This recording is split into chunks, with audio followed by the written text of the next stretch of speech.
Welcome back to the show, everyone. We are going to talk about gates and gate automation.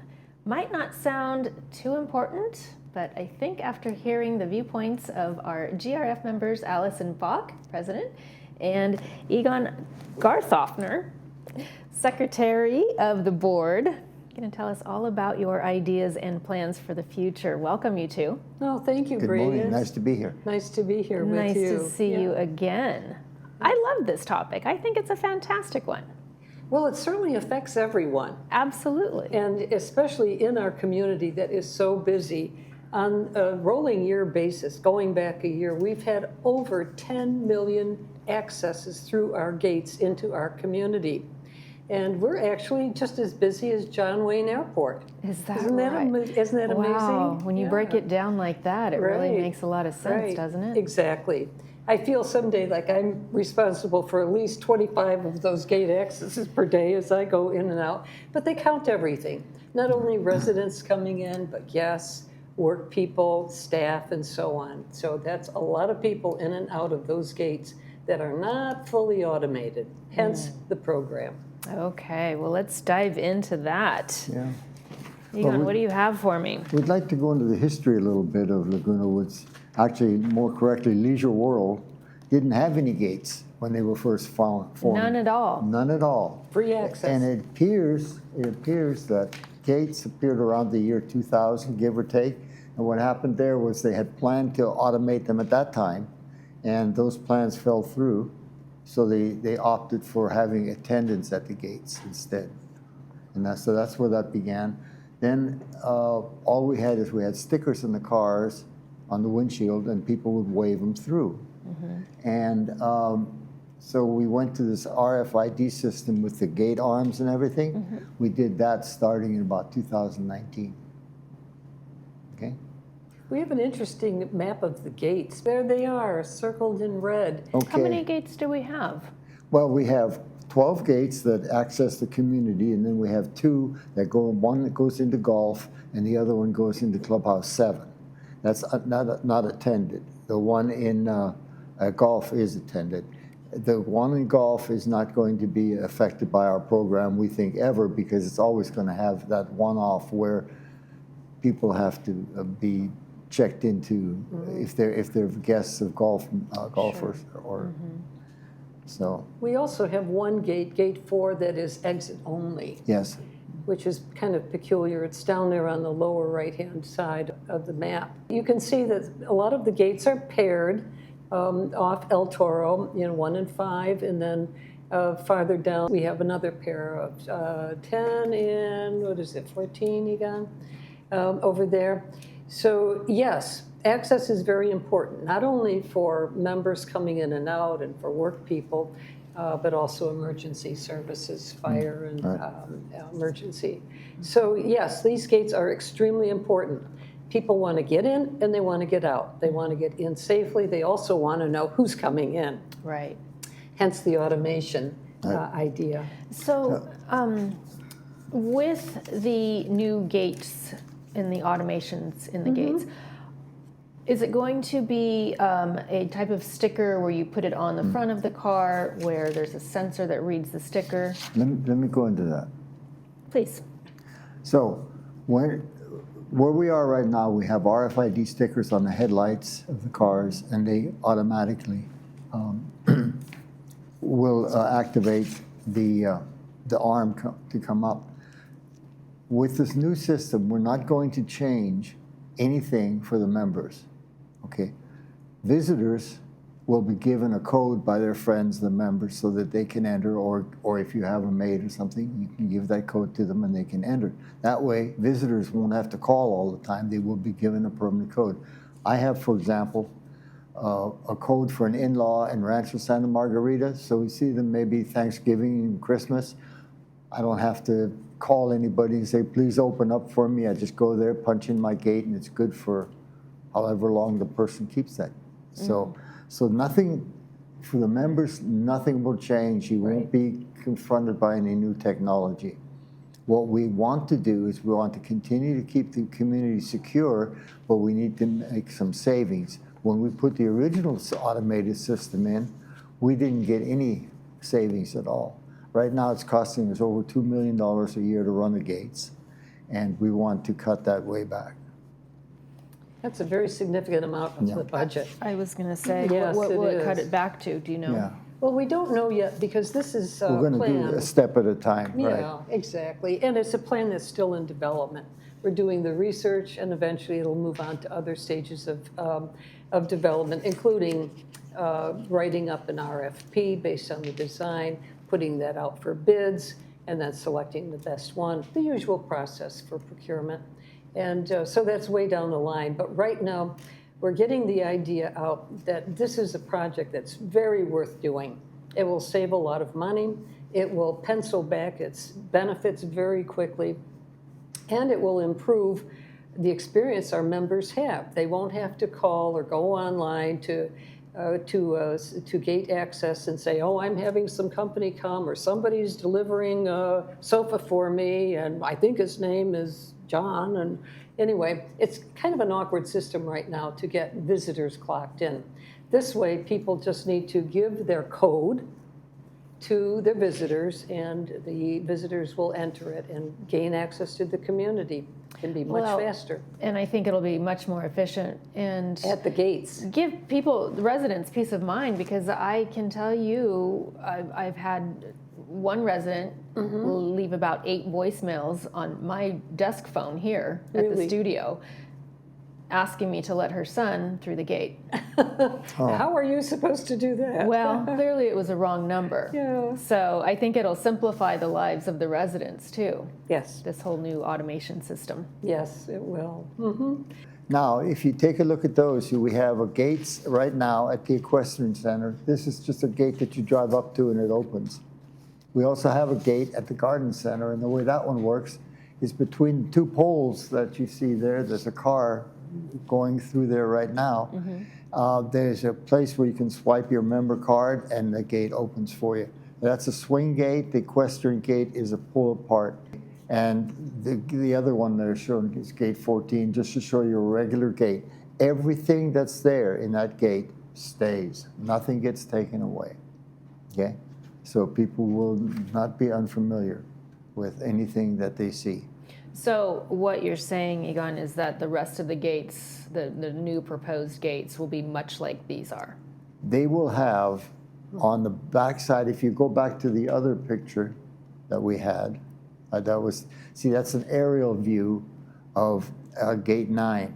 Okay, on the left-hand side of that, there will be barriers that look like, exactly like the Equestrian Center, that will open and close when cars want to either leave or if they have activated the arm to come in. So there will be barriers that go all the way across that road, and we'll put on each gate, we'll put at least one pedestrian entrance also. Everything that's there, like I say, has been done either elsewhere or here. We have a pedestrian gate at the tennis club, several of them actually. So there's nothing new to this, and all of the gates are already hooked up to the computer system. And so will the significance in savings be because you're no longer paying an attendant? We will not have Yes. attendants there, that's correct. Were the That is attendants there 24/7? They On are. some gates they are. Okay, yeah. we have 7 gates that are 24-hour gates, and we have 5 gates that are less than 24 hours. They're about 16 or 17, depending on where you are. Okay? Yeah, and we do have gate ambassadors, many people who are also residents of the village who work part-time, full-time, mainly part-time as gate ambassadors. And gradually, because we see this as a very gradual introduction of the program, starting with a pilot, for example, at gate 9. And so gradually, we will be employing fewer gate ambassadors if and when this takes effect throughout the community. And it's been a problem to keep gate ambassadors up to the required numbers. There are well over 100 gate ambassadors right now, and many of them work part-time. It's a large overhead for labor, and it's under today's budget constraints, we have to look for savings, and this could be very significant. Wow. What are the other benefits that residents can expect to see or Well, that's have the main one. Yeah, money. cost benefit? Right. Yeah. They'll get exactly the same service for a little less money. In terms of security, they're still going to feel like Well, no the one gate can the get gate will past have a these gates. barrier all the way across that can only be opened if you have the RFID sticker. Yeah, or a visitor if Or you've a been visitor, given the or code. visitor code, right, Sure. right. Yeah, yeah. And actually, right now, gate ambassadors, they're good vigilantes, but that's what they are doing. They are often put in a position by visitors who get angry because they don't know the name of the person that they're going, they don't know where they're going. There's a lot of confusion, traffic gets backed up onto the highways. So the system, there's no perfect system, but the system we have does have its problems. And we're hoping that we'll not only save money here, but we will also make the whole process of gaining access a lot smoother for guests, for work people, and for our members. And will residents be able to choose their own code, or is it Oh, no, one universal code that's given out? No. How do the codes work, Egon? The code that I got from my friends in Rancho Santa Margarita, that's the code that they give out, and that's their code only. So also the gate knows who entered through, because it'll be unique. And realistically, you only have one code for yourself. So I would give that, for example, to my sons, and I would also give it to the maid that comes. And Right, so that's so each household will have their own code. absolutely, yeah. And we're used to passwords, aren't Right. we? Everything is passwords these So days. there's nothing, I mean, this goes back 40, 50 years that we've had these things. And so let's say a resident had a disgruntled gardener or housekeeper, they were wanting to make sure that they didn't have access again. Right. Can the resident go in and change their code? Yes, absolutely. They can update it. Although that'll probably be a rare occurrence. Sure. Yeah, it'd be pretty rare, but it could be done, sure. Well, we're encouraged to change our passwords every Yeah, year or yeah. so on Yes. the computer, That's right? So Yeah, I suppose that's Exactly. true. Yeah. And then other people like delivery, so Amazon company will get a code, the mail people will get a code, FedEx, so on and so forth. All our VMS work people will have their codes. Right, right. Yeah. And because of the tracking that will be involved, security will know who is coming in, whose guests they are, what time in, and so on. So there can be lots of benefits downstream for Security benefits, for security matters. So for the gate ambassadors now, they can just switch jobs, right? They can then just go They're look all over the over the- log. yeah. Right. We've had reports in the past of actually having problems finding enough people, and Oh, yeah, right. because like we showed with this, about 160 people. But you're going to need somebody to oversee Of all of course. those logs, right? Well, right now we've got security doing that in any case. So that's already being done to some extent, except you don't know exactly who's in. For example, this happened to me over Thanksgiving.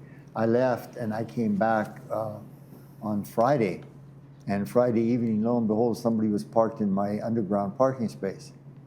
I called security; they couldn't tell me who it was. Under this other system, they would know who pulled in there. They would be able to tell who pulled in there. Interesting. So hopefully I think it'll be a very smooth system.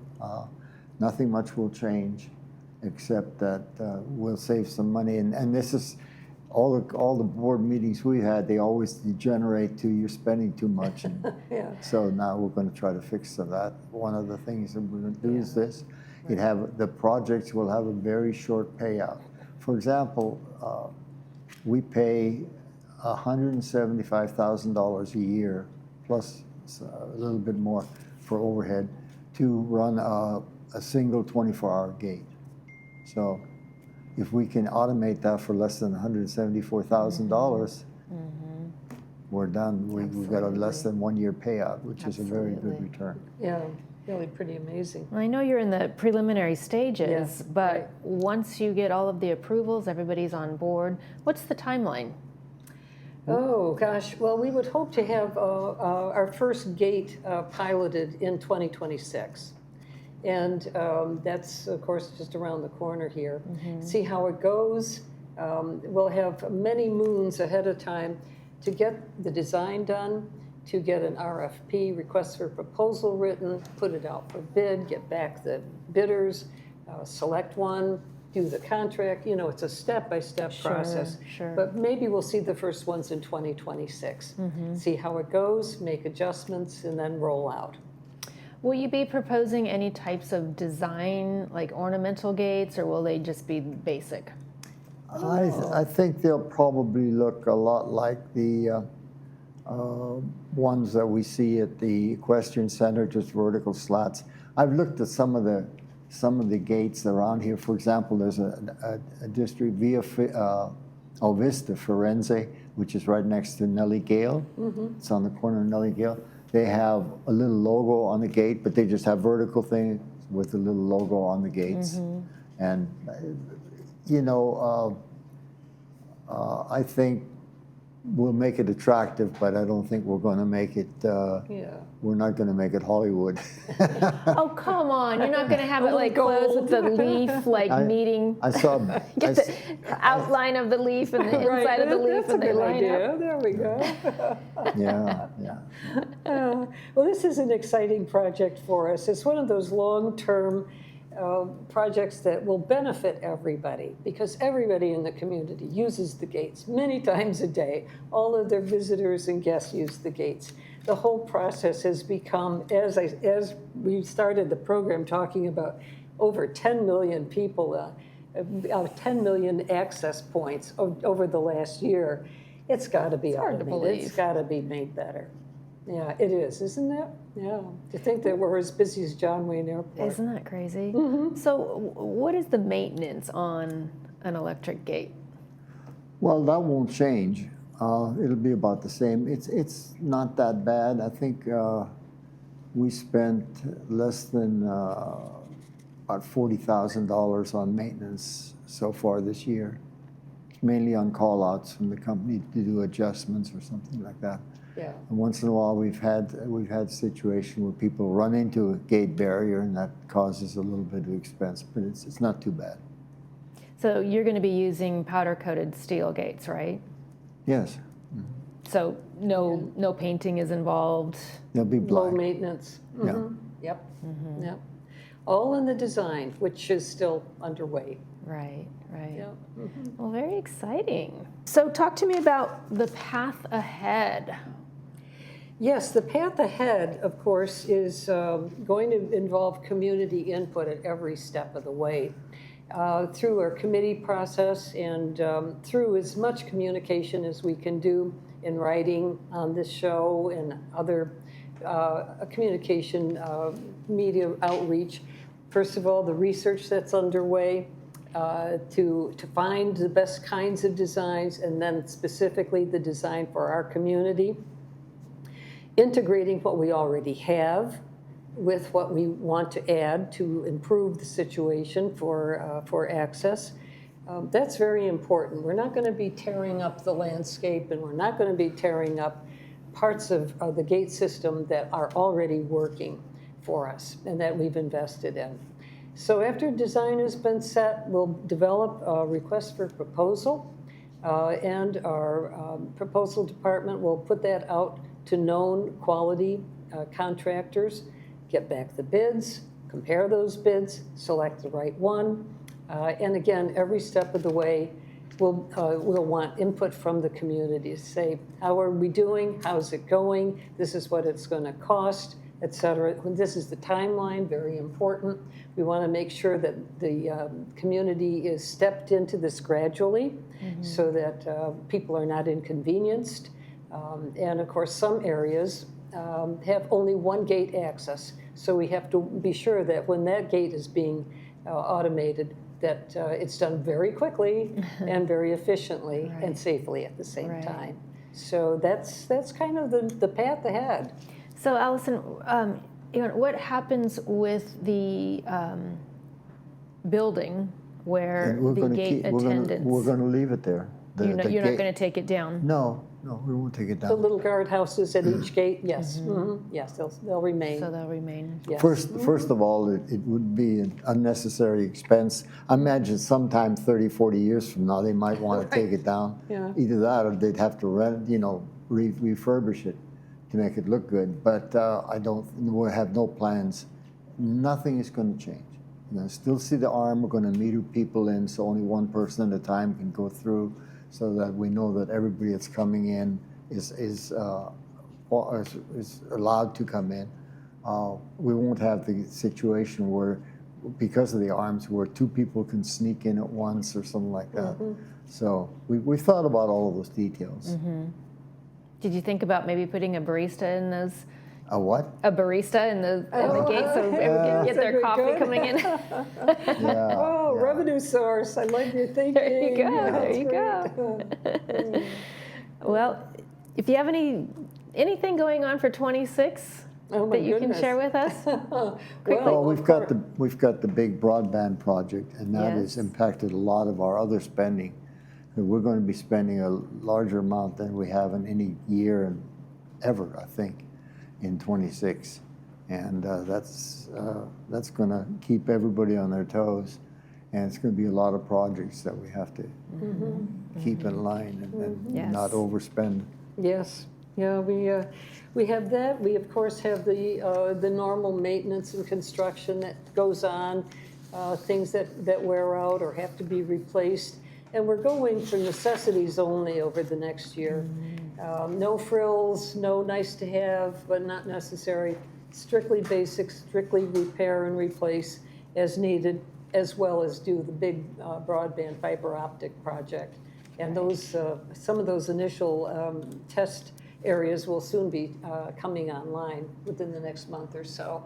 They'll be doing some beta testing on the new fiber optic system. So. That's so exciting. Well, Yes, I know it is. Yeah, front end 5G. Yeah, 5G instead crazy. of it's like a fire hose instead of an eyedropper coming into the home. Well, a lot goes in on the front end, but Yes. once these projects are completed, it's They going to last- be a yes, sign of exactly. relief. They last for decades. Right. These are permanent improvements. Right. Fantastic. Absolutely. Well, thank you two for joining me today. Thank you. Allison, Egon, thank you. Nice to be Thank you. Great update. Thank you. You're watching This Day on Village TV. We'll be back after these messages.